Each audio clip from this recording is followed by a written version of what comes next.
pasado de la hora.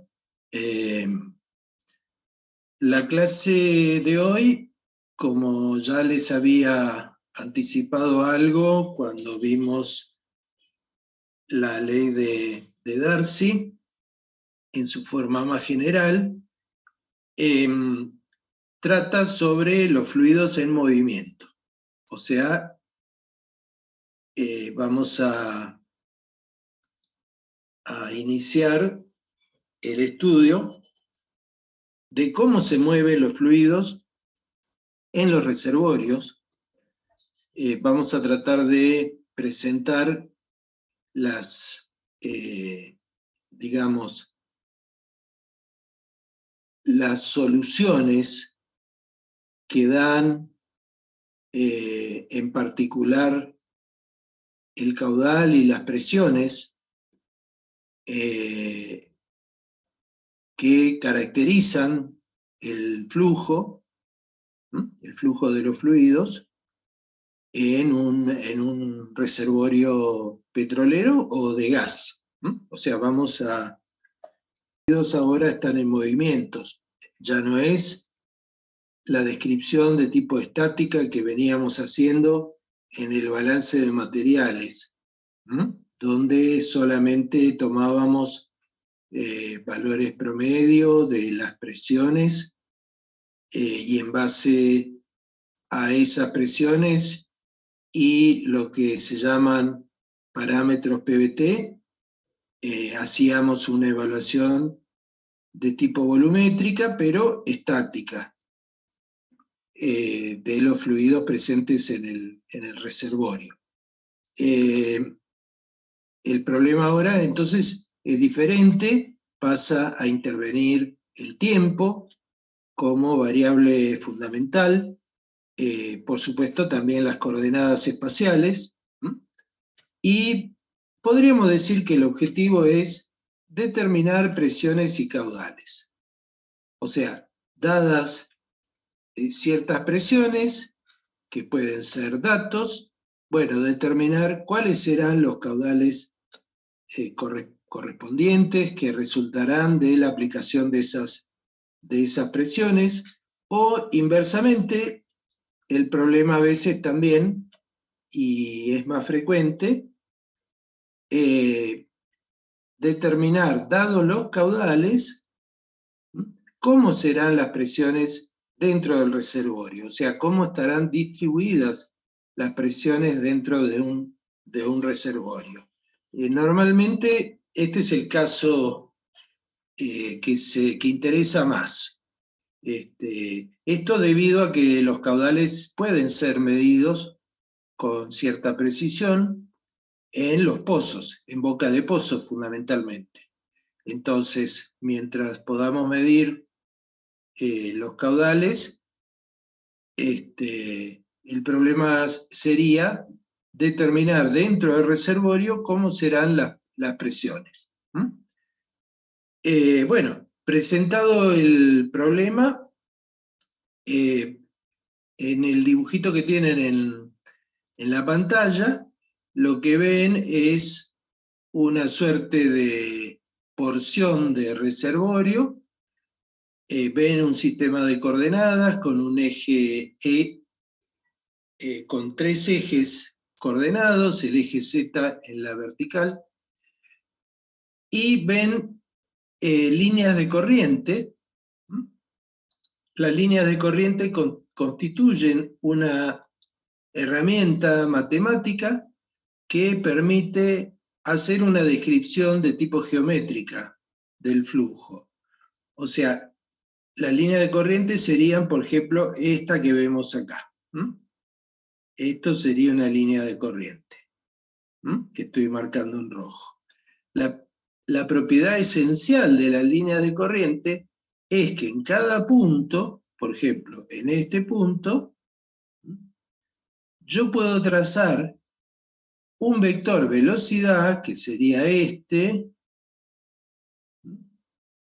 de manera tangente a la línea de corriente. O sea, lo que estaríamos diciendo es que el vector velocidad de una partícula de fluido, ¿no?, es tangente, lo voy a abreviar, es tangente a la línea de corriente.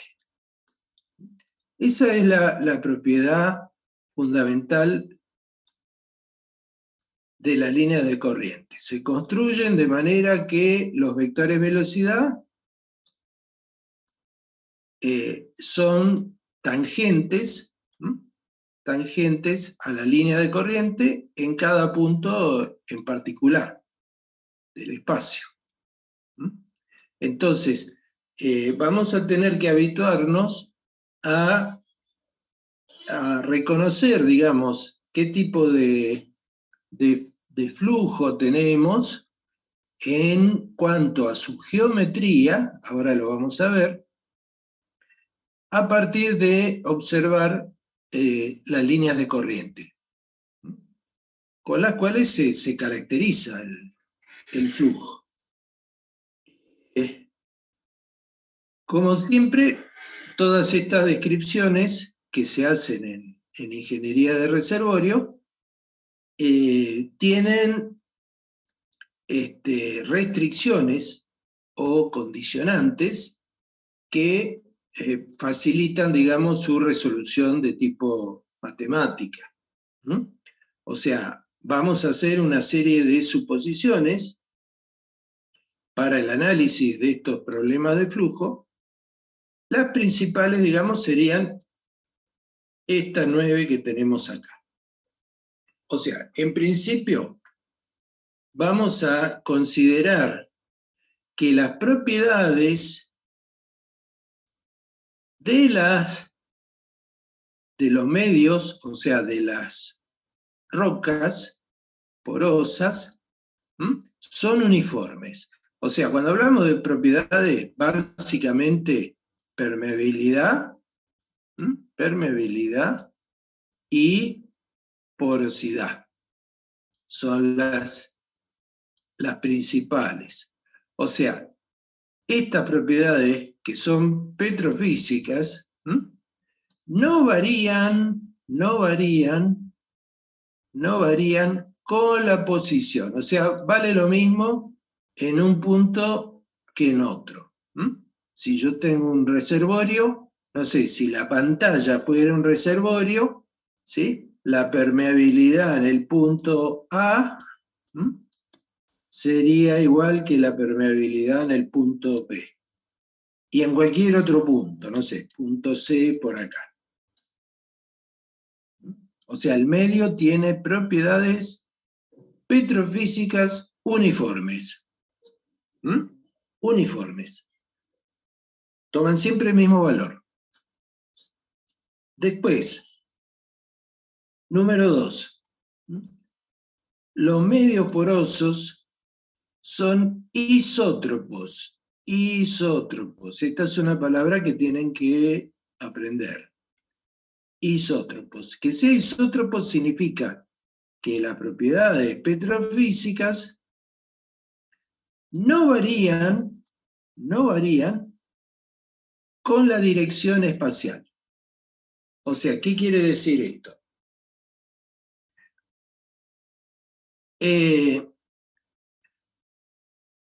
Por ejemplo, en los reservorios que son estratificados, o sea, hay reservorios que tienen capas aproximadamente horizontales, ¿sí?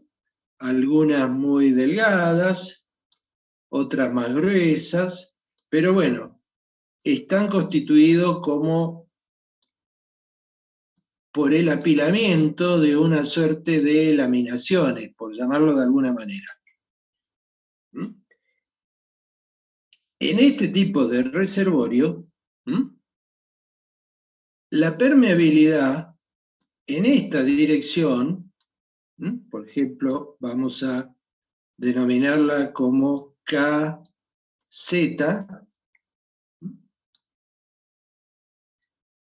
suele ser menor que la permeabilidad en esta dirección. K, vamos a ponerle KX, o KI también. ¿Mm? Esto se debe a que puede ocurrir que alguna de estas laminaciones, por ejemplo esta laminación podría ser una intercalación arcillosa. Entonces, si es una intercalación arcillosa, va a bloquear el paso de fluidos, o sea, va a constituir una suerte de capa aislante. ¿Mm?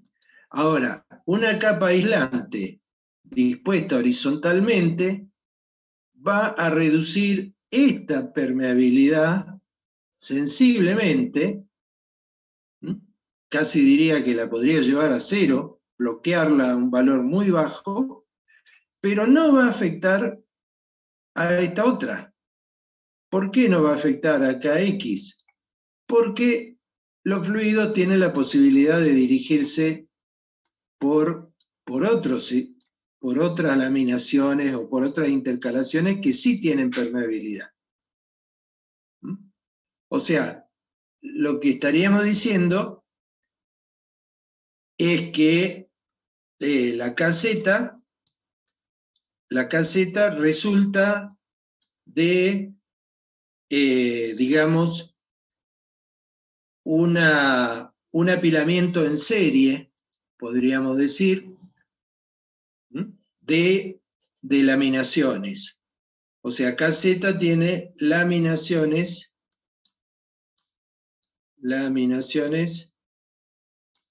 pongo un punto ahí, en serie. Mientras la KX tiene laminaciones en paralelo. Y esto es una diferencia fundamental. O sea, la KX va a resultar de la sumatoria de las KI, donde cada KI es la permeabilidad de una laminación. O sea, desde I igual a 1, primer laminación, hasta N, pongámosle N laminaciones. O sea, las permeabilidades en paralelo se computan de esta manera. O sea, sumando las permeabilidades de las laminaciones. De manera tal de que si hay alguna permeabilidad muy baja, como podría ser la de la capa de arcillosa, bueno, sumará un 0, pero tendremos los otros términos de las otras laminaciones, que no son ceros. Ahora, en el caso de caseta, ¿sí? Las laminaciones están en serie, y para el caso serie, caseta, perdón, borro esto, 1 sobre caseta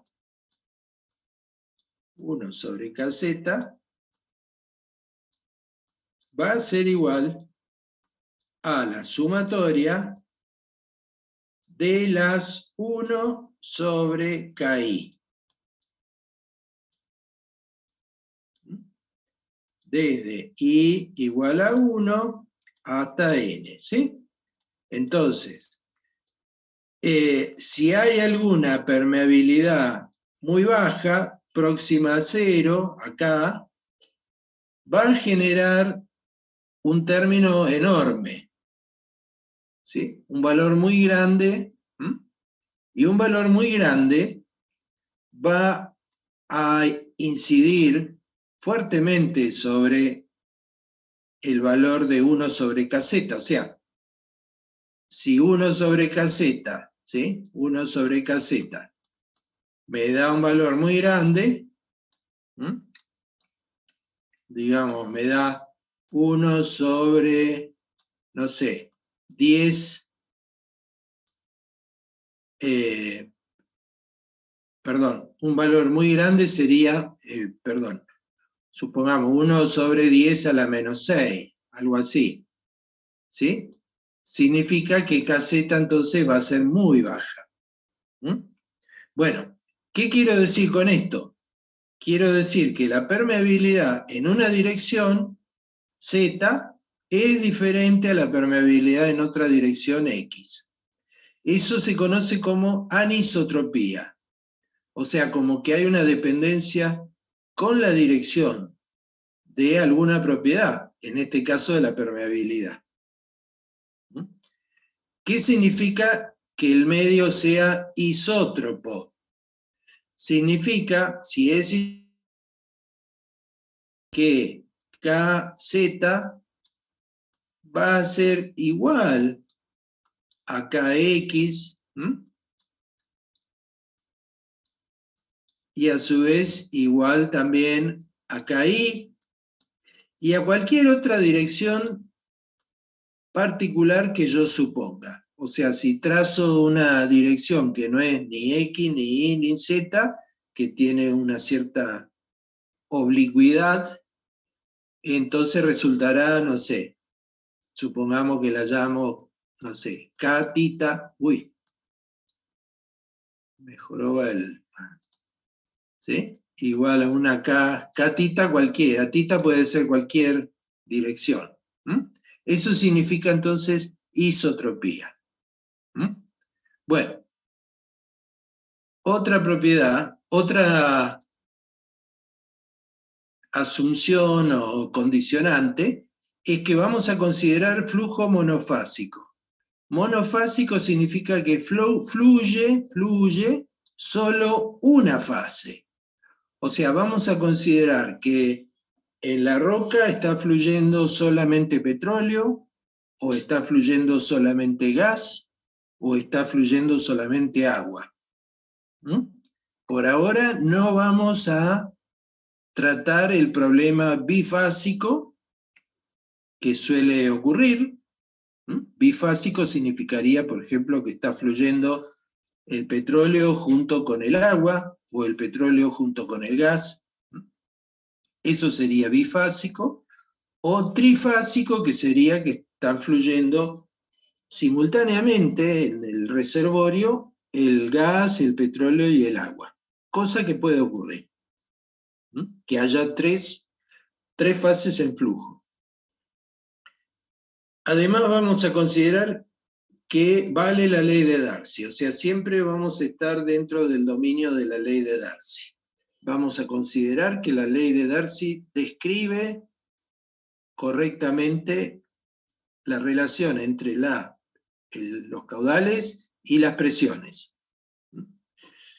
Vamos a considerar flujos horizontales, o sea, esto es por una cuestión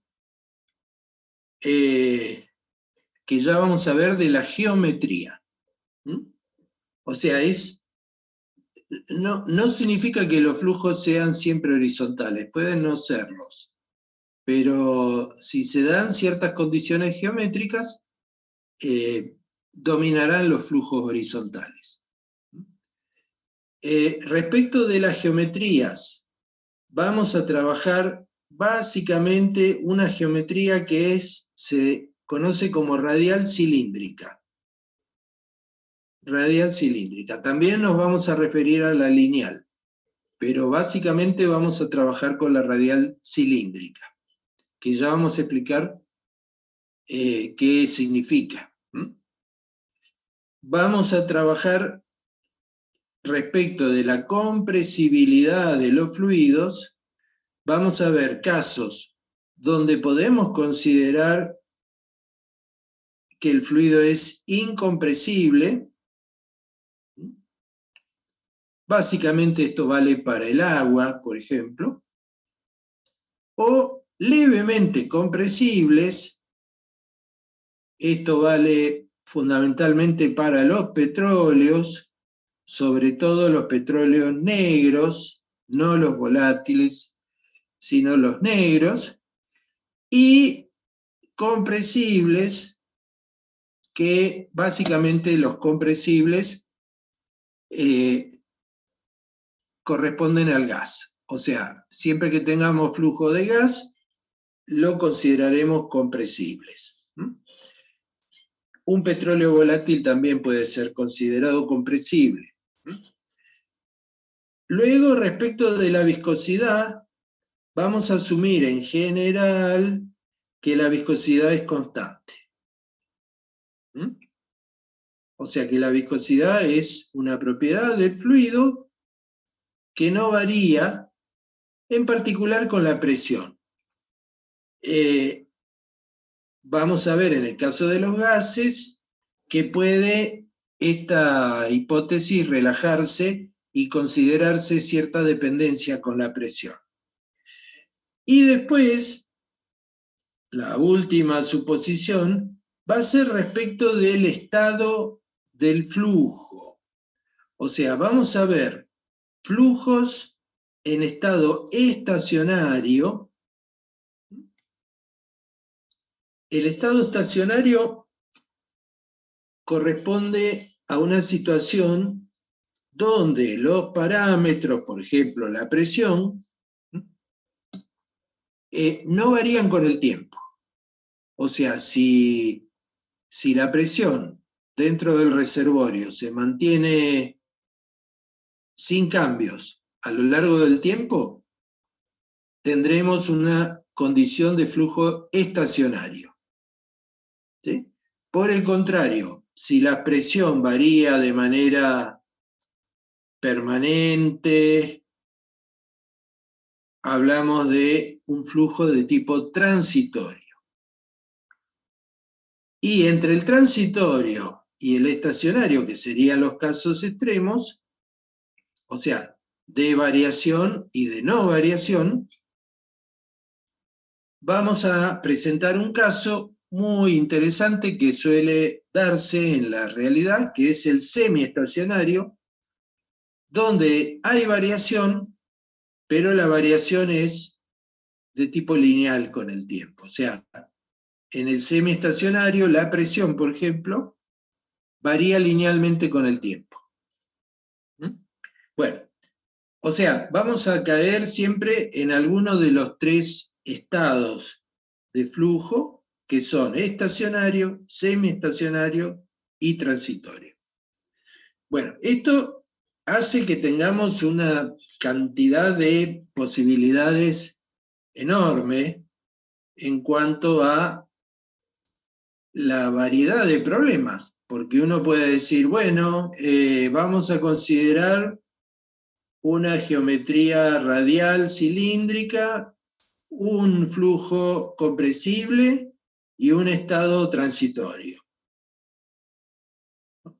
Y uno podría decir, bueno, y después vamos a ver geometría lineal, flujo incompresible y estado estacionario. Entonces, vamos a poder, con esta descripción que vamos a hacer en la clase de hoy, encarar una diversidad muy amplia de problemas. O sea, van a aprender ustedes una herramienta de tipo matemática para poder considerar una gran diversidad de problemas y resolverlos, que es lo principal.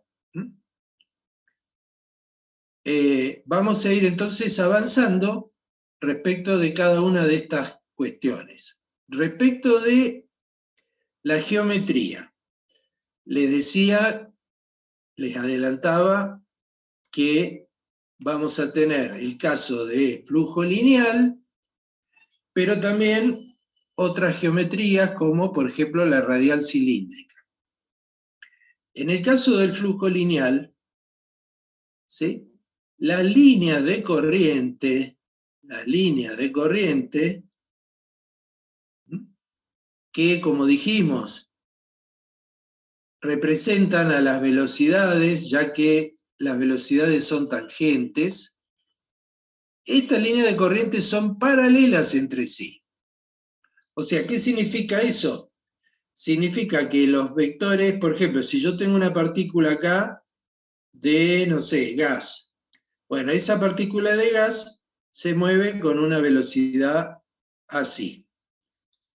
Ahora, si yo tengo otra partícula de gas por acá, se va a mover también con un vector velocidad paralelo al de la partícula vecina.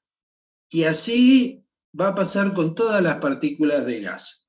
Tienen velocidades que son vectores paralelos entre sí.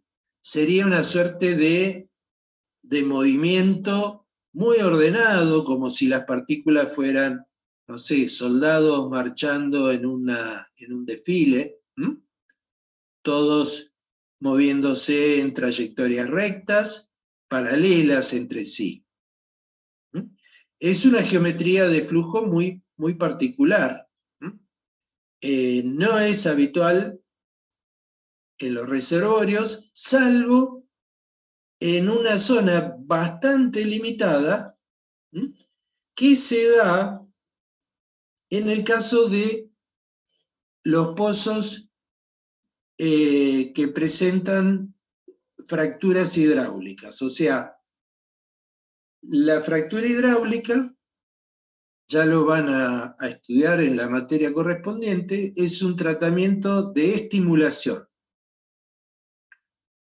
La estimulación, como su palabra lo dice, es un procedimiento realizado expresamente a través de, o sea, empleando ciertas metodologías que busca aumentar la productividad de los pozos, o sea, aumentar los caudales para una presión determinada del pozo. En el caso de la fractura hidráulica, si nosotros tenemos, como se ve acá, un pozo vertical sería como si fuera un caño, un cilindro perfectamente vertical.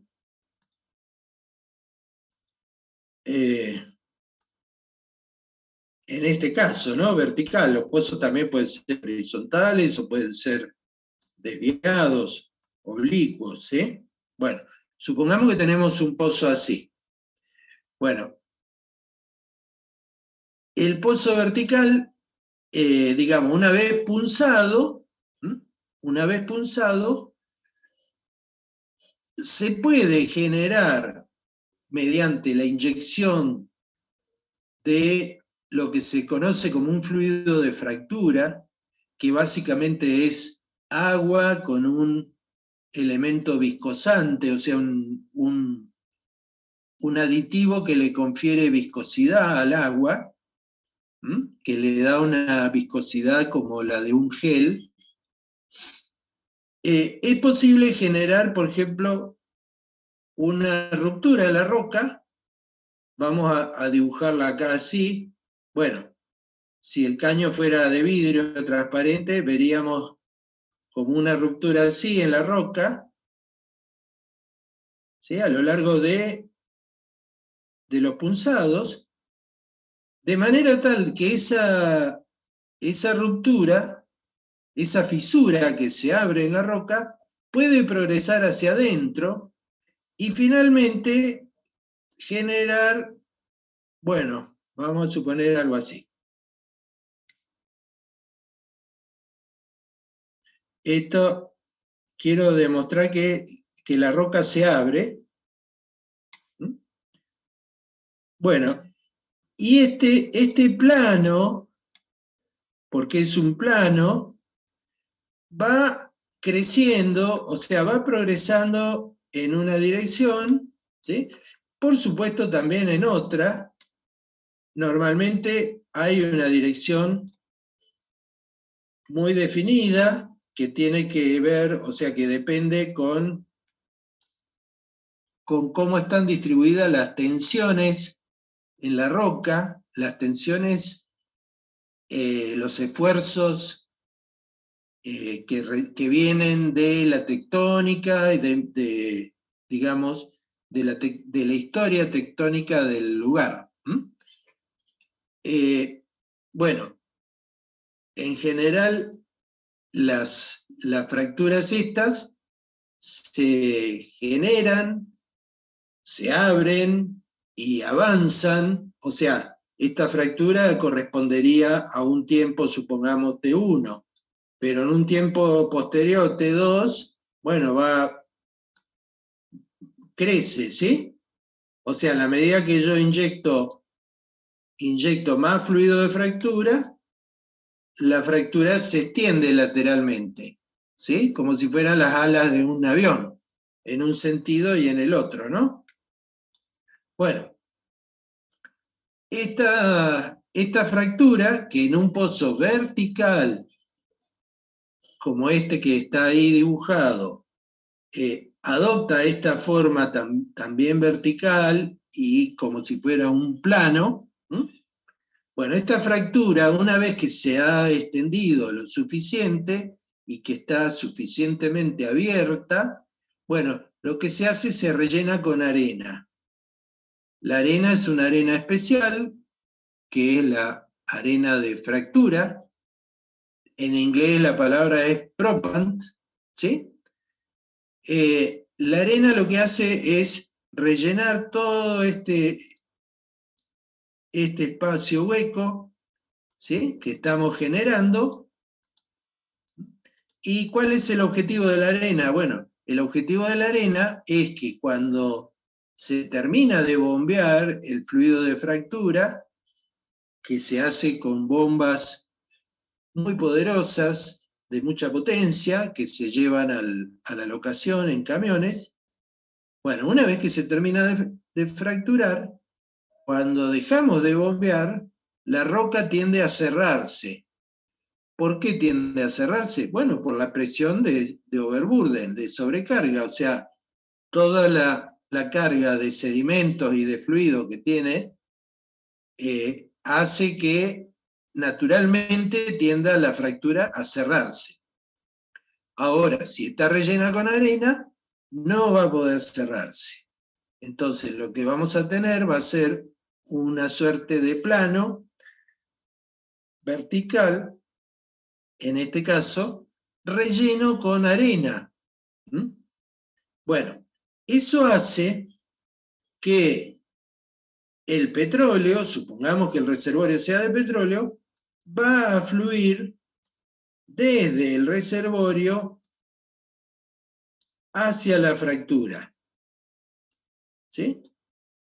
Hacia la fractura. ¿Cómo va a fluir?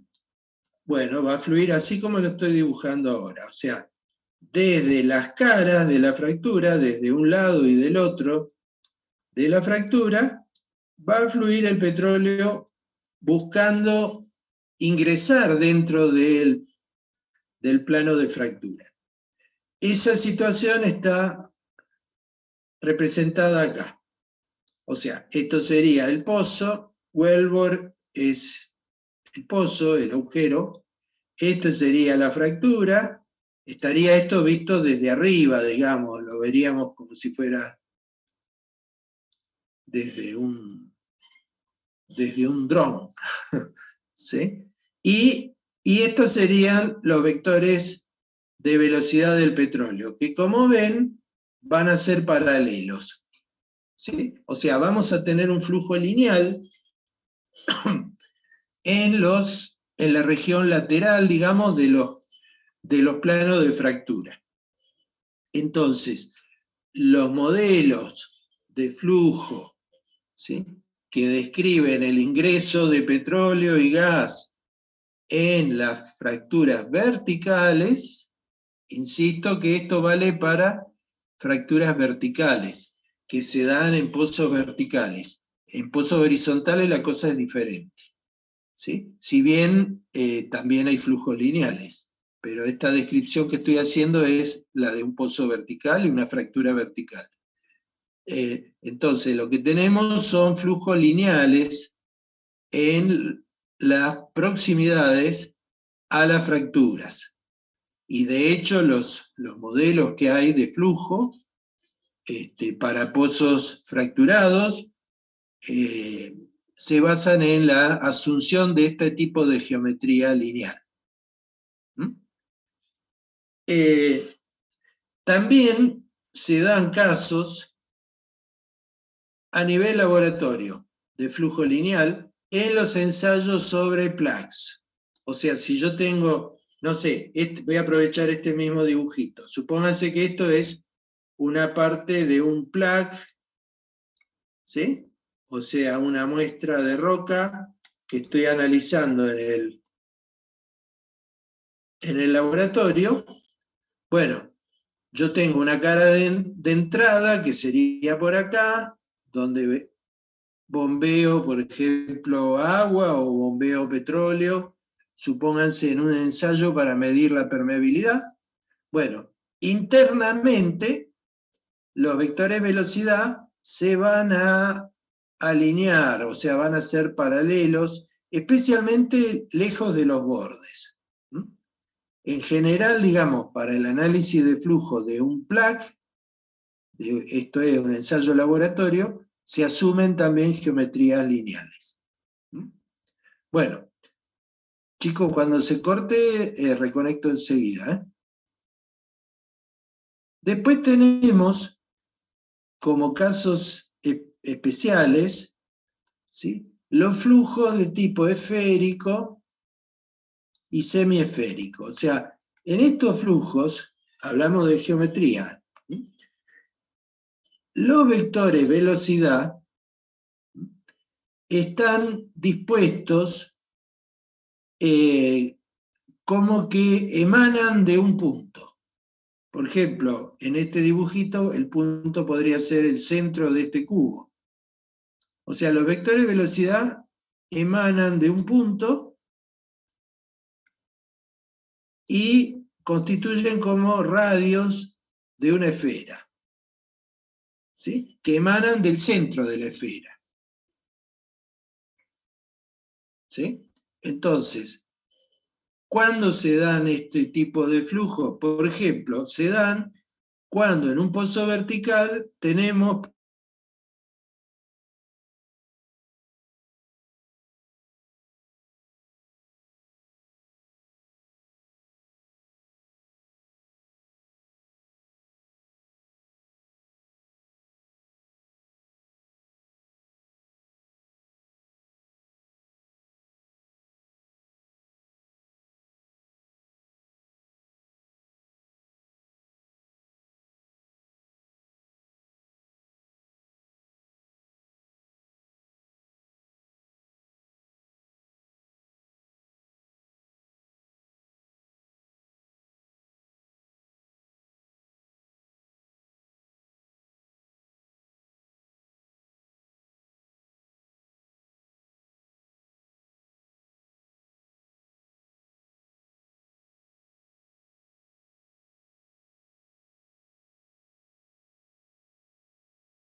Bueno, retomamos.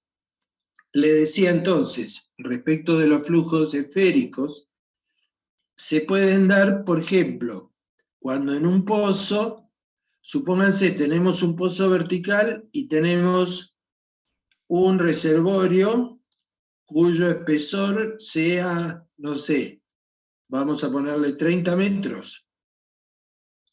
30 metros. ¿Sí? Y resulta que tenemos punzados solamente en un espesor de, por decirle algo, 30 centímetros punzado. O sea, la centésima parte del espesor de reservorio. Bueno, este punzado tan localizado, tan concentrado en una zona, va a provocar que el petróleo se dirija hacia esa zona que prácticamente es como si fuera un punto. O sea, esta zona del tubo, de la tubería del casing punzado se comporta como el punto que yo les había dibujado acá. O sea, provoca que el petróleo se dirija hacia ese punto, de manera tal de que va a generar una geometría esférica. Una geometría esférica. Entonces, sería, digamos, una distancia punzada muy pequeña en relación con el espesor del reservorio. Eso generaría una geometría de flujo de tipo esférica. Y semiesférica o hemiesférica, ¿sí? Sería, por ejemplo, cuando tenemos un pozo, bueno, voy a hacer un dibujito acá al lado, venimos con un pozo, llegamos al techo del reservorio y lo traspasamos muy poquito, de manera tal que sería, a ver, lo que el petróleo que está en el reservorio ve es un agujerito en el techo, como si fuera el caño de ventilación de un baño que está que normalmente está en el techo, ¿sí? Entonces, ¿qué va a pasar? El petróleo que está por acá va a moverse hacia ese punto. El que está por acá también, ¿sí? El que está por acá va a ser así, y el que está sobre el techo prácticamente va a ser así. Bueno, eso hace que se genere un patrón de flujo que se denomina semiesférico. ¿Por qué? Porque hay vectores velocidad solamente por abajo, o sea, por la hemisfera inferior. Entonces sería como una media esfera, el espacio, digamos, donde están los vectores velocidad que se dirigen hacia el punto. Ya no sería la esfera completa, como el caso anterior, sino que sería una hemiesfera o semiesfera. Bueno, entonces, en resumen, sería un pozo que llega hasta el techo del reservorio y lo traspasa, por supuesto, pero muy poquito. En definitiva, sería como que el agujero pincha el techo del reservorio y queda ahí. Eso va a generar una geometría semiesférica o hemiesférica. Bueno, y el caso que nos ocupa mayormente y que es el que está en los textos mayormente analizado, o sea, la teoría que vamos a desarrollar está desarrollada en los textos para el flujo radial cilíndrico. ¿Qué significa flujo radial cilíndrico? Bueno, significa que si yo dibujo el pozo acá, vertical, como ya habíamos adelantado. Bueno, si yo dibujo un plano, vamos a suponer que sea un plano horizontal así. Bueno, un plano horizontal que supongamos intercepte al pozo por acá. Bueno, lo que vamos a ver es que los vectores de velocidad van a ser radiales. O sea, el petróleo se va a dirigir radialmente en un plano horizontal. O sea, veríamos algo así, en un plano, este plano, ¿sí? Pero si cambiamos de plano, o sea, si nos venimos a un plano más abajo, vamos a ver exactamente lo mismo.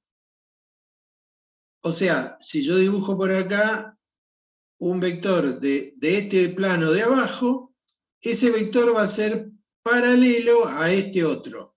O sea, estos dos vectores van a ser paralelos. Entonces, verticalmente, lo que vamos a ver es velocidades paralelas. Vectores velocidad paralelos. Esta es la característica esencial entonces del flujo radial cilíndrico.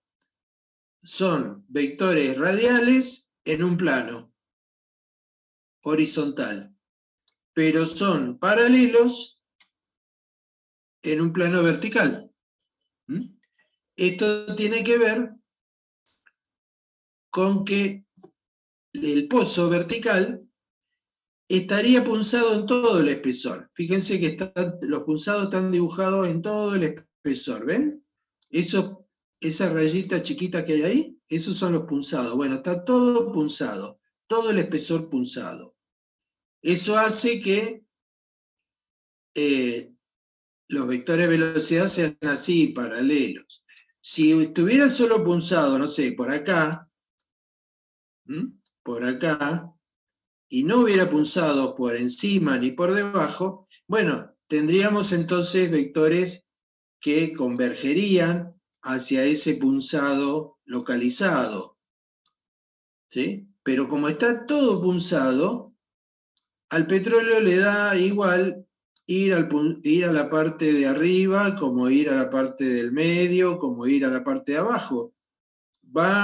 Vamos a forzar un flujo de tipo de vectores paralelos en la dirección vertical. Por ejemplo, pero por supuesto, en un plano horizontal vamos a ver esto, porque en el plano horizontal lo que el petróleo ve es que tiene que ir hacia un punto. ¿Sí? Entonces eso hace que en un plano horizontal los vectores sean radiales. O sea, en el plano horizontal el petróleo ve un punto. Pero en un plano vertical el petróleo ve toda una zona de punzados y por lo tanto los vectores van a ser paralelos. Bueno, este flujo radial cilíndrico, insisto, es el que vamos a desarrollar mayormente, salvo algún caso particular que lo vamos a aclarar expresamente. Bueno, vamos entonces a encarar el problema matemático del flujo en geometría radial cilíndrica, o sea, lo aclaramos. ¿Por qué? Porque cuando usemos las soluciones, que son funciones matemáticas de la variable de posición y de tiempo, ¿sí? Van a corresponder a la geometría para la cual fueron deducidas. Entonces es muy importante recordar, ¿sí? No perder de vista que una determinada solución corresponde a una determinada geometría. Y no podemos usar una solución de una geometría para otra geometría diferente, obviamente. Entonces, para la geometría radial y cilíndrica, que es la que vamos a desarrollar mayormente, vamos a hacer lo que se conoce como balance de masa. Esto es, digamos, parecido a los balances de materiales, ¿no? Pero bueno, en general el término balance de masa es más específico de la ingeniería química, por llamarla de alguna manera. ¿Qué significa hacer un balance de masa? Significa definir una zona donde vamos a analizar la cantidad de masa que hay. Supongamos, no sé, la zona podría ser este cuadrado, o si quieren, vamos a poner un cubo. Entonces yo digo, bueno, entra por acá masa y sale por acá masa. ¿Sí? O sea, estos vectores representan masa. Masa, y acá le voy a poner, no sé, M, vamos a poner M entrada y M salida. Y esto se hace durante un cierto delta T. Entonces, ¿cómo es la cuenta que vamos a hacer? Vamos a decir, bueno, supongamos que delta T sea igual a, no sé, 1 minuto. 1 minuto. Bueno, en ese tiempo de 1 minuto habrá entrado una cantidad de masa. No sé, 1 gramo. Y habrá salido una cantidad de masa. Pongámosle 0.8 gramos. Entonces, si en 1 minuto entraron 1 gramo y salieron 0.8 gramos, significa que acá adentro voy a tener 0.2 gramos que antes no tenía, o sea, de incremento. Entonces, eso es lo que está expresado acá. La masa entrante menos la masa saliente, ¿sí? Por unidad de tiempo, por ejemplo, 1 minuto, equivale a la acumulación. O sea, yo estaré diciendo, en este caso, que tengo una acumulación de 0,2 gramos por minuto. 0,2 gramos por minuto. Como consecuencia de que lo que entra es mayor que lo que sale. Alguien de ustedes me dirá, bueno, pero ¿cómo puede acumularse masa? Bueno, sí puede acumularse masa. Por ejemplo, si el fluido es compresible, por ejemplo, un gas, ¿sí?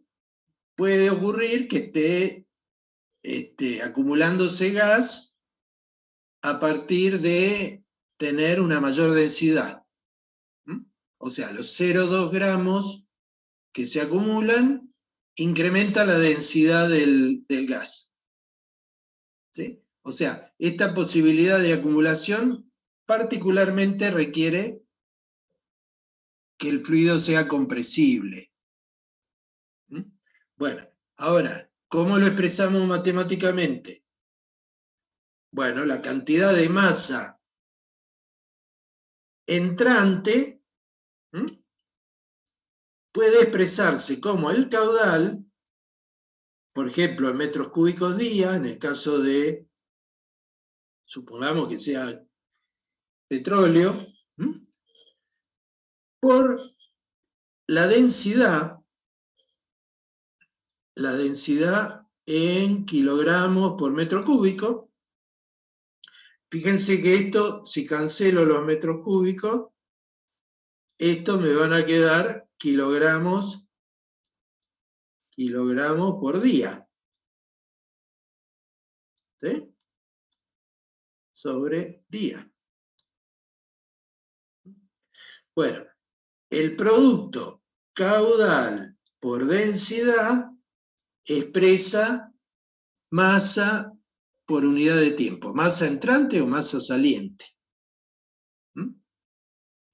En este caso, el producto caudal por densidad está evaluado en R más diferencial R.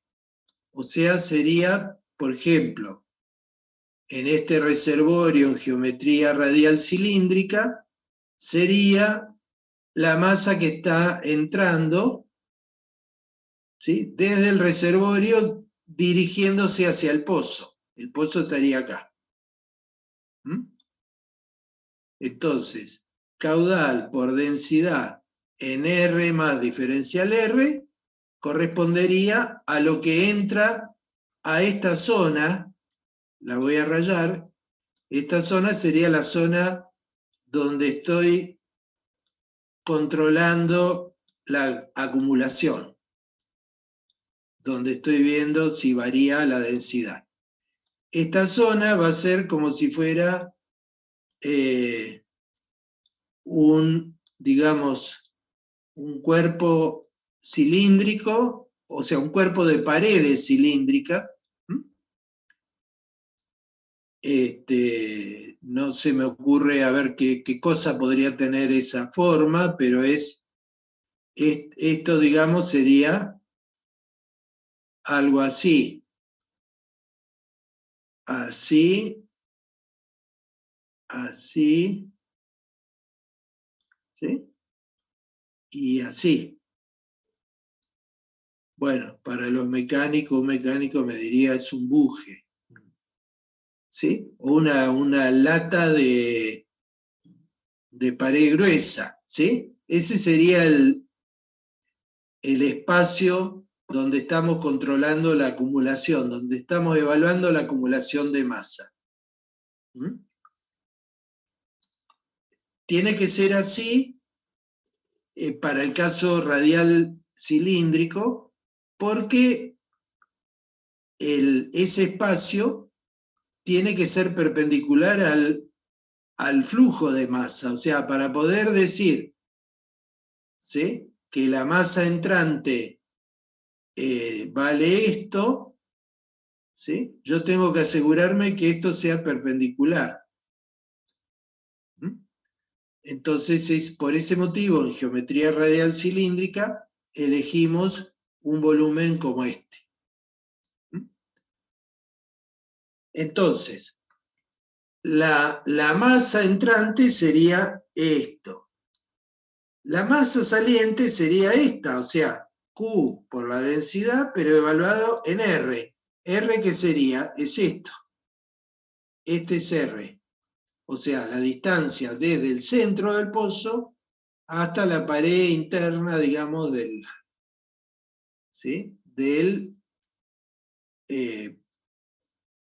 volumen ese de paredes cilíndricas, ¿sí?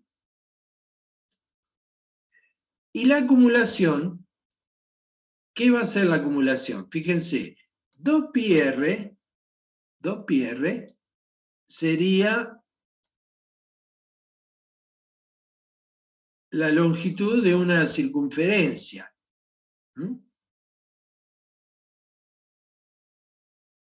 Por H sería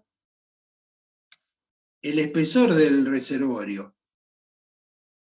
Entonces, 2πr por H sería el área, todo el área esta del cilindro, el área exterior de este cilindro. Y si lo multiplico por diferencial R, me va a dar un volumen. ¿Cuál va a ser el volumen? Bueno, va a ser el volumen que está metido todo por acá adentro. Todo el volumen, o sea, sería el volumen que queda entre dos cilindros, el cilindro exterior y el cilindro interior. Sería el volumen de pared, ¿sí?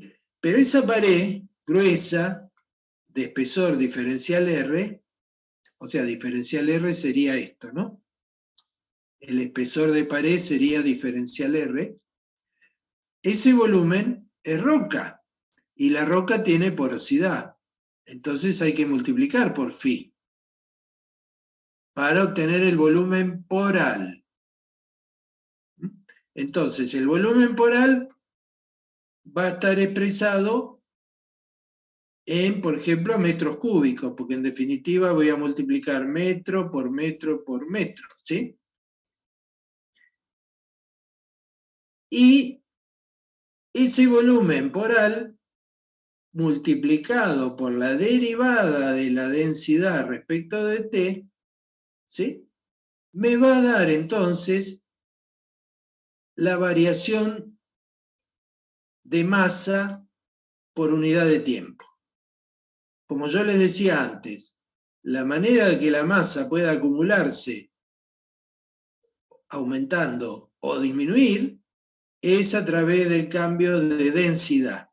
este cambio de densidad respecto de tiempo es lo que me permite variar la masa dentro del volumen de control, por llamarlo de alguna manera. Entonces, la igualdad entre la masa, entre la diferencia, digamos, de masa entrante, que sería esta, menos masa saliente, que sería esto, va a ser equivalente a esto, necesariamente, o sea, al volumen poral de la zona de control por la variación de densidad que experimenta el fluido dentro de esa zona de control por unidad de tiempo. Bueno, matemáticamente eso se puede expresar como está acá abajo. Esto sería aplicando análisis matemático, o sea, lo que sería una función incrementada. La masa entrante por unidad de tiempo sería esto que está encerrado en azul. Esto es la masa digamos, de la posición R más la variación, o sea, una función evaluada en R más la derivada de esa función respecto de R por el diferencial R me da la función incrementada. Esto es análisis matemático, ¿no?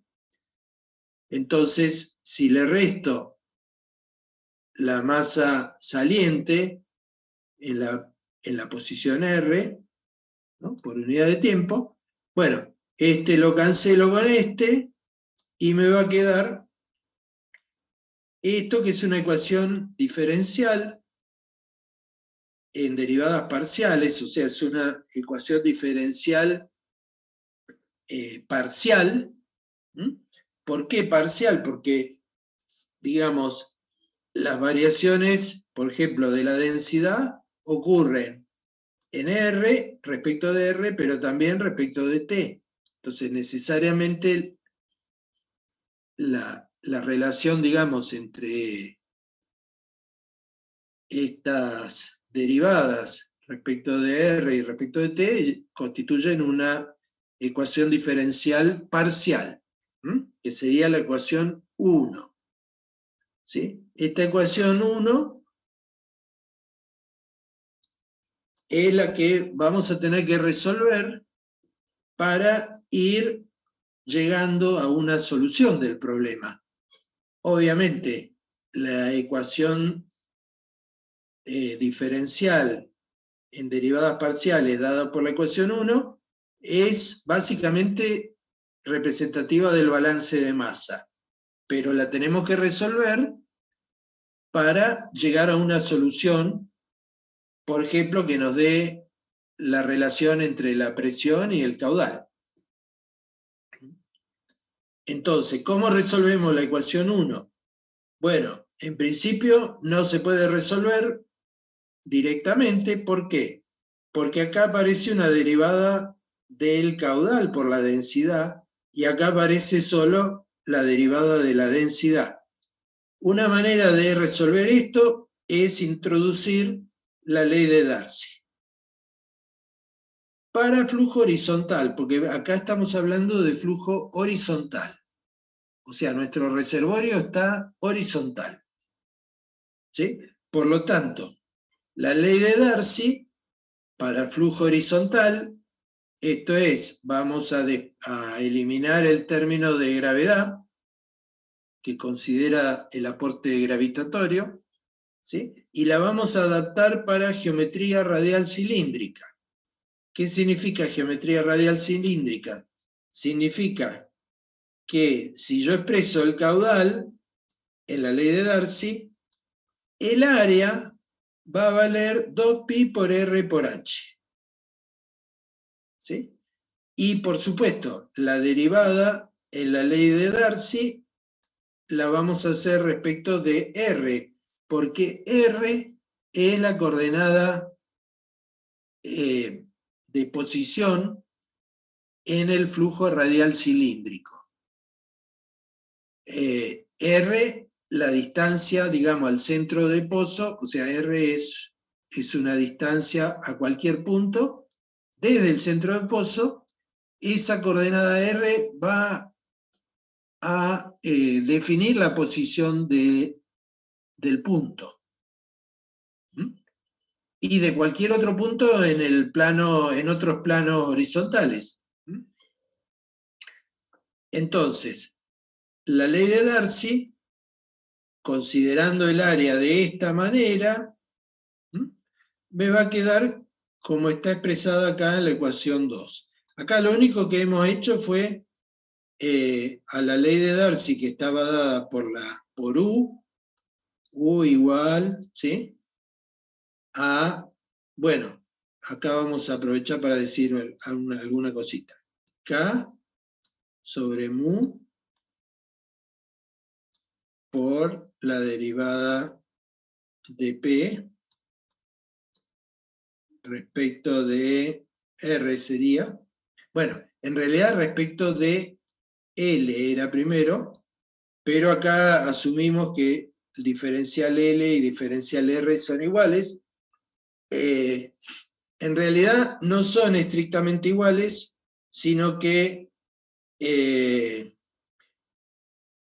acá me falta, perdón, un signo negativo, corrijan esto. Diferencial R es igual a menos diferencial L. ¿Por qué es esto? Porque habíamos dicho que el diferencial L era de una coordenada que estaba, digamos, alineada con el flujo de Darcy. Pero acá R es una coordenada que va inversa al flujo, ¿sí? Por lo tanto, cuando hacemos el reemplazo, me va a quedar la ecuación esta, la ecuación 2. Fíjense que acá está diferencial R y no está el signo negativo. Eso sale de acá.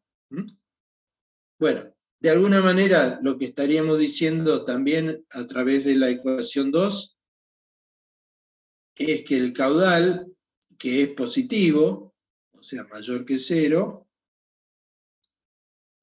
requiere que la presión aumente con R. ¿Sí? Y efectivamente eso ocurre, porque la presión acá es mayor que acá. O sea, si este punto es 1 y este punto es 2, P2 es mayor que P1. El punto de más baja presión sería el pozo. ¿Sí? Entonces la presión aumenta en la medida que nos alejamos del pozo. Eso significa la derivada de P respecto de R positiva. O sea, la ecuación 2 funciona. Representa el problema. Bueno, ahora, si esta ecuación 2 la metemos acá, en lugar del caudal, lo que vamos a obtener es la ecuación 3. Acá está metida entonces la ley de Darcy. ¿Sí? O sea, todo esto sería el caudal. Esto, ¿sí? Con 2pi, bueno, 2pi, sí, todo esto, todo lo que no es densidad es caudal. Esto con esto es caudal.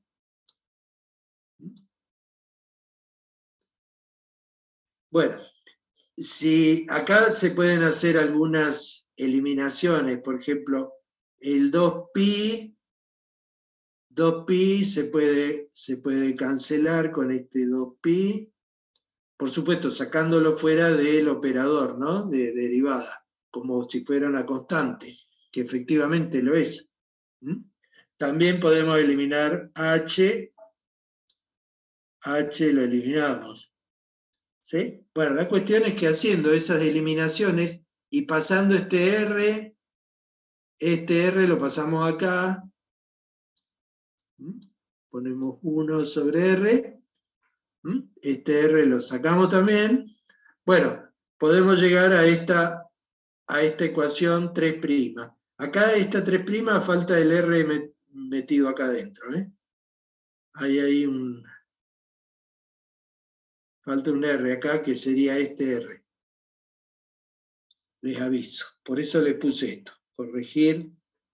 Falta R dentro del paréntesis. Y esto con S. Bueno, entonces, llegamos a la ecuación 3', que ya va siendo más amigable. En el sentido de que me aparece la presión, que es lo que busco, ¿sí? Pero todavía me queda acá la densidad. O sea, me conviene que en lugar de la densidad tener algo donde aparezca la presión para poder resolver la ecuación diferencial. En definitiva, la presión siempre es lo que busco en este tipo de problemas. Bueno, ¿cómo logro esto? O sea, ¿cómo puedo hacer aparecer la presión acá? Bueno, muy sencillo. Si tomo la definición de compresibilidad en términos de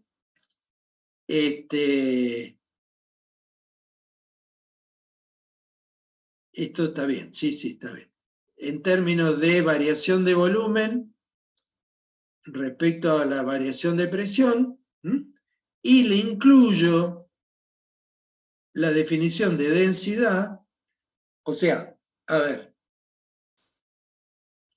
yo puedo de acá despejar B, el volumen va a ser igual a la masa sobre la densidad, ¿no? Entonces yo puedo, esta definición de volumen, la puedo diferenciar. O sea, puedo calcular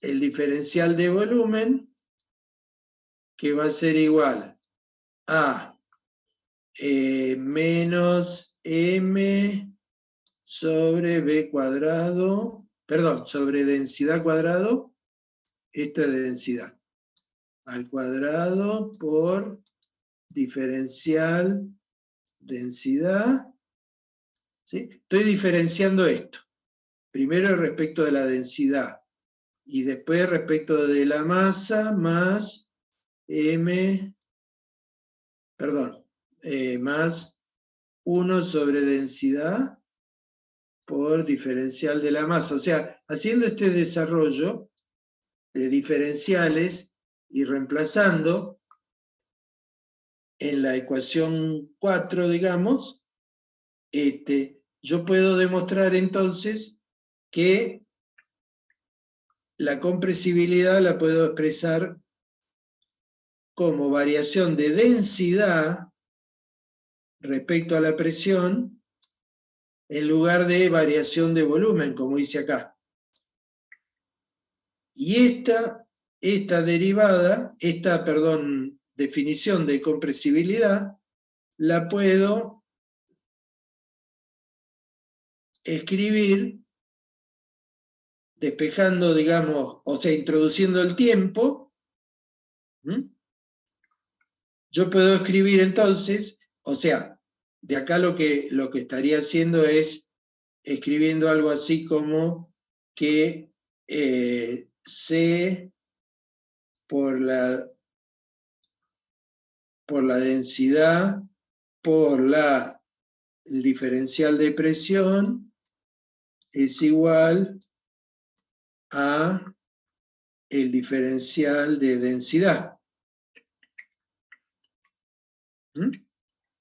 Entonces esto lo puedo diferenciar respecto al tiempo, o sea, puedo meter acá un diferencial de tiempo de un lado y del otro,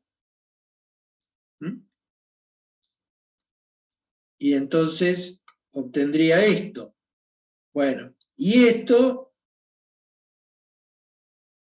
fíjense, yo puedo reemplazar esto, que es la derivada de la densidad respecto del tiempo, que está acá, ¿sí? Lo puedo reemplazar para que me aparezca la presión. Y eso en definitiva me lleva a la ecuación 6. fíjense, ahora tengo en el segundo miembro, tengo la derivada respecto de la presión, respecto al tiempo. Entonces, la ecuación 6 ya está expresada en términos de presión. Acá me aparece la presión, acá me aparece la presión. Si yo resuelvo la ecuación 6, voy a obtener la presión como una función de R y de T, que es lo que estoy buscando. O sea, resolviendo la 6, encontraría esto que es la solución que estoy buscando. Bueno, ahí está la ecuación 6, que representa entonces el transporte de masa de un fluido en geometría radial cilíndrica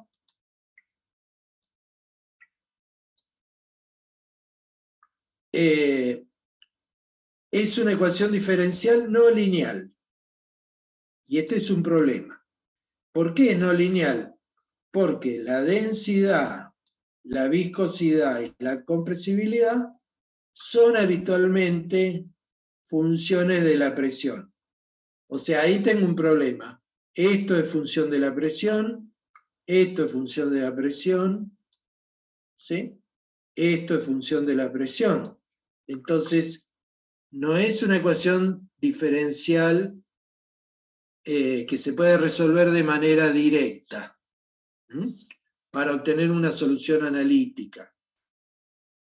Si la quiero resolver respetando esas dependencias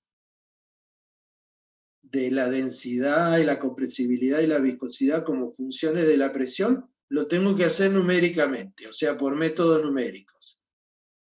¿Sí? Pero, si asumo, chicos, voy a volver a conectar aunque sea 10, 15 minutos más, así terminamos la presentación. Les aviso. Si asumo algunas simplificaciones, puedo llegar a obtener soluciones analíticas. Y eso es lo que está hecho en el resto de la presentación. Por ejemplo, si tengo estado estacionario,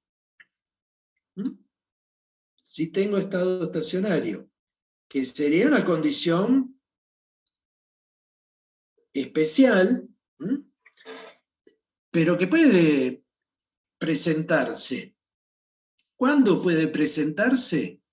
Por ejemplo, en los reservorios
Bueno, les decía entonces, la ecuación diferencial dada por el número 6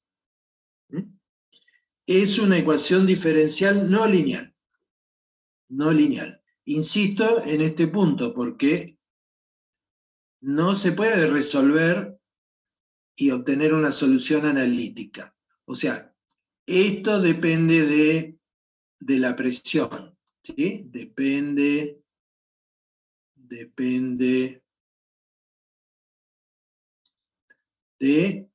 P.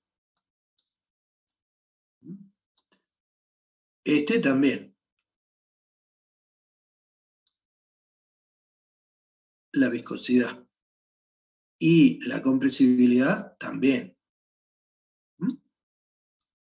O sea, estamos en problemas. Ojo, yo podría encontrar una relación, de hecho, existen. O sea, yo puedo decir, bueno, puedo encontrar para la densidad una función, le pongo de P, ¿sí? Y puedo encontrar para la viscosidad una función, le pongo mu, de P. O sea, se pueden hacer esas cosas. ¿Cuál es el problema? El problema es que aumenta la complejidad de la ecuación diferencial. Porque ahí estoy introduciendo funciones, ¿sí? Y llegar a una solución analítica con esas funcionalidades incluidas es imposible. O sea, la única manera de resolver eso es numéricamente, ¿sí? Salvo que impongamos alguna condición especial que permita resolver analíticamente. Una de esas condiciones especiales es que estemos en estado estacionario. Por ejemplo, que la presión no cambie con el tiempo, que sea constante la presión. O sea, en cada punto que sea constante. Puede cambiar de un punto a otro, pero no con el tiempo. Bueno, esto es estado estacionario. Estado estacionario. Esta condición que parece tan particular, tan extraña, no lo es tanto. Por ejemplo, cuando tenemos inyección artificial de agua o gas, esto es recuperación secundaria, esto significa recuperación secundaria, lo cual es uno de los métodos de producción más populares. ¿Por qué más populares? Porque es económico, porque es eficiente, permite factores de recobro importantes. Entonces está muy difundida la recuperación secundaria, particularmente en Argentina. La cuenca neuquina, en Mendoza, o sea, la cuenca mendocina, la cuenca neuquina, la cuenca del Golfo. Particularmente la cuenca del Golfo, diría, es donde la recuperación secundaria está en este momento brillando y aporta tanto petróleo como vaca muerta. Bueno, en esos reservorios lo que hay es un sostenimiento de la presión a través de la inyección de agua, fundamentalmente. ¿Sí? Entonces, la inyección de agua permite sostener las presiones y mantenerlas de manera estacionaria. Entonces, este caso tiene su importancia. Ahora, si esta derivada es 0, entonces la ecuación 6, ¿sí? 6 se transforma en esto. O sea, si esto es 0, significa que esto que está acá tiene que ser 0. Esto ya sabemos, R es una coordenada de posición, así que eso no va a ser 0. O sea, 1 sobre R no va a ser 0. ¿Sí? Lo que tiene que ser 0 es esta derivada, que es lo que está acá expresado. Que esto sea 0, que esta derivada respecto de R sea 0, significa que esto que está acá es constante. Y esto es lo que pusimos acá.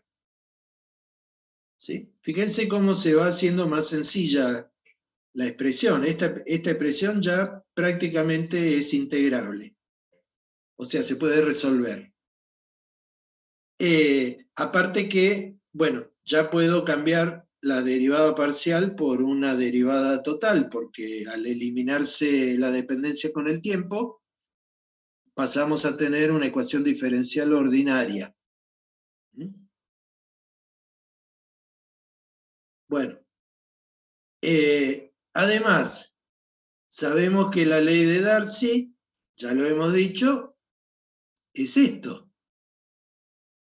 Esta es Darcy. ¿Sí? Y lo que estamos diciendo, fíjense, en la ecuación anterior, en esta, es que todo esto, K por densidad sobre mu R derivada de P respecto de R, es constante, y eso está metido ahí adentro. Uy.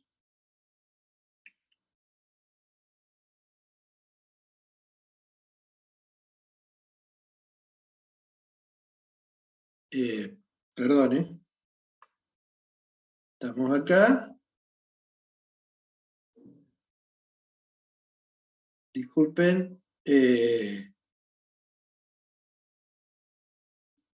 O sea, la ecuación que vimos en la diapositiva anterior era esta, ¿no? Pero sabemos que la ley de Darcy expresa esto. Entonces, lo que tiene que ser constante, en definitiva, va a ser el caudal por la densidad. No sé si lo ven. O sea, si comparamos estas dos, lo que estamos diciendo es que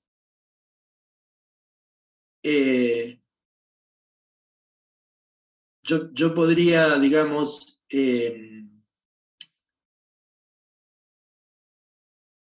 reemplazar acá, por ejemplo, podría de acá despejar derivada de P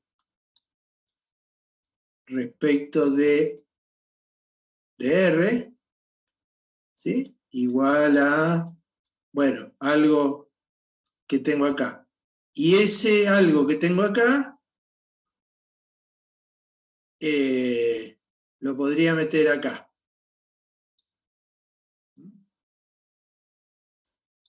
Bueno, haciendo eso, lo que voy a demostrar es que para mantener el estado estacionario, lo que tiene que ser constante es el producto del caudal por la densidad. A esto lo vamos a llamar caudal másico. ¿Por qué caudal másico? Porque esto, dimensionalmente, el caudal Q serían, por ejemplo, supongamos, metro cúbico día. Si yo lo multiplico por la densidad son kilogramos sobre metro cúbico. Entonces, lo que me expresa ese producto, cancelando los metros cúbicos, es un caudal másico, kilogramos por día. Entonces, para sostener el estado estacionario, el caudal másico tiene que ser siempre el mismo. O sea, el caudal másico que atraviesa las diferentes secciones transversales, superficies cilíndricas que ya hemos dicho, sea siempre el mismo valor. O sea, que valga siempre igual. Bueno, entonces, si metemos la ecuación 8, a ver, esta 8 que expresa, la constancia del caudal másico. La metemos en la 7, que sería la ecuación diferencial que venía de acá, ¿no? Esta, la que tiene la cruz. Lo que vamos a encontrar es una expresión que es integrable, la 9,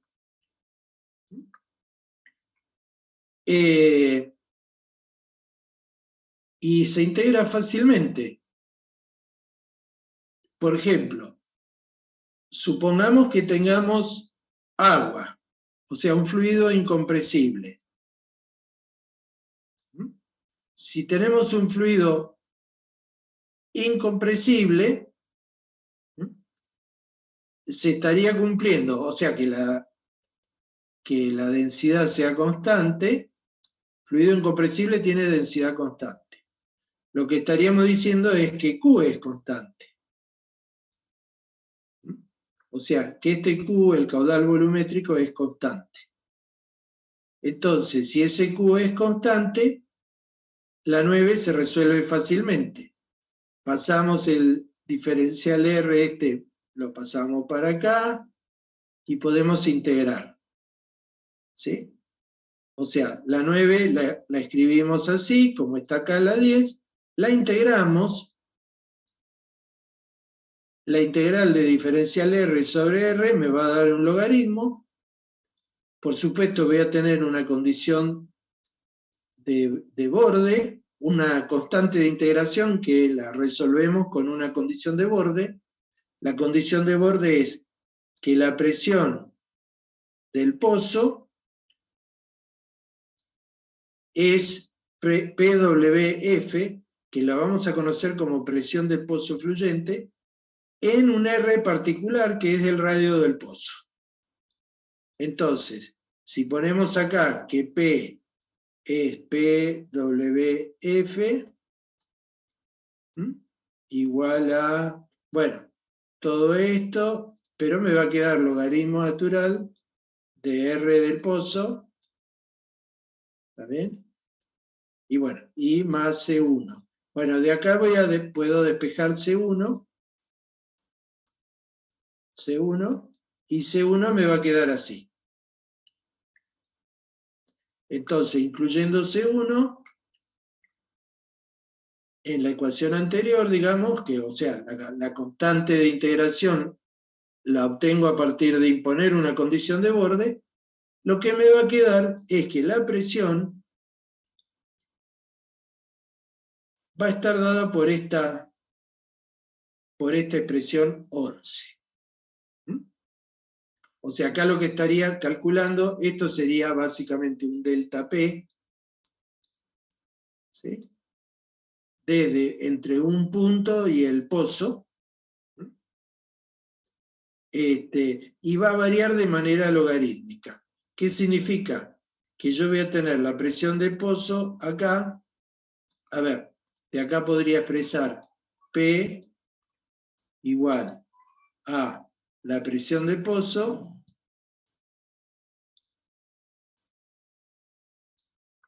¿sí? Más mu sobre K, sobre la permeabilidad,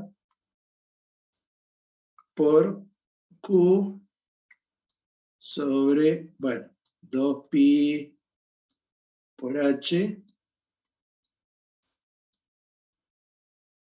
por el logaritmo natural de R sobre RW.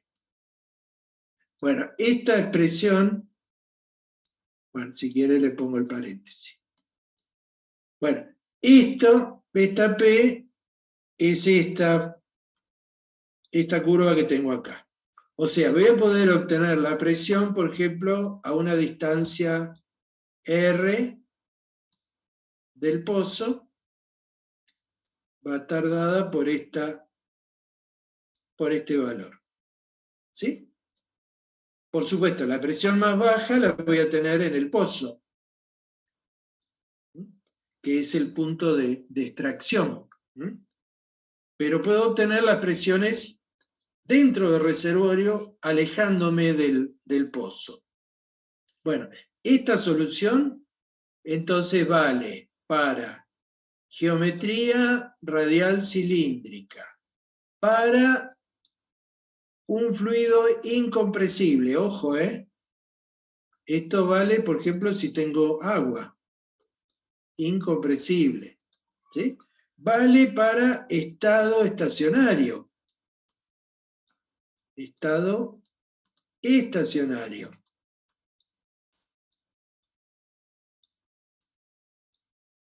O sea, cuando uno utiliza este tipo de funciones, ¿sí?, tiene que tener muy presente cuáles son las condiciones de aplicabilidad de esa solución.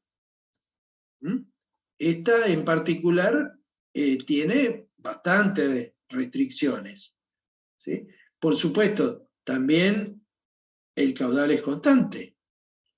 O sea, estamos considerando caudal volumétrico constante. Bueno, dicho todo esto, esa misma ecuación 11, esta,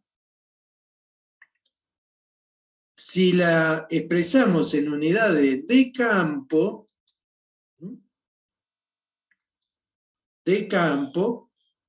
unidades de campo quiere decir el caudal en barriles día, entre otras cosas. La permeabilidad en milidarcy. Bueno, tienen que remitirse al cuadro de unidades que les entregué en la clase anterior. Y además, si haciendo intervenir, en el caso que tengamos, por ejemplo, un petróleo que podamos considerar incompresible, haciendo intervenir factor de volumen, bueno, la expresión que tenemos que utilizar es la 12. Aparece este factor de conversión que resulta nada más que de convertir unidades. ¿Sí? Acá, bueno, la presión, por supuesto, la vamos a obtener en PSI. Insisto en que tienen que ir a buscar la tabla de la clase anterior. Como ejercicio, les propongo, siguiendo la misma metodología que desarrollamos en la clase de hoy, que resuelvan el problema del balance de masa en flujo lineal. O sea, haciendo lo mismo que hicimos en la clase, pero para flujo lineal, por supuesto monofásico, estado estacionario, vamos a permitir que la viscosidad sea constante y considerar dos casos. El caso del fluido incompresible, pero también un caso de fluido compresible, como podría ser un gas real, considerando que el gas responde a la ecuación de estado habitual, digamos, la ecuación de los gases reales, donde interviene el factor Z, que consideraremos conocido. La idea es que expresen los resultados en términos del caudal en superficie, ya sea en barriles por día, para el caso incompresible, como en pies cúbicos normales o estándar para el caso compresible. O sea, este es el ejercicio que les propongo para consolidar estas ideas. Como siempre, les recuerdo, estos ejercicios son similares a los que tomamos en los parciales, así que, y en los finales. Entonces, suele ser muy recomendable que los hagan. Yo no se los voy a exigir que lo presenten, pero sí, como siempre, les recomiendo que lo realicen.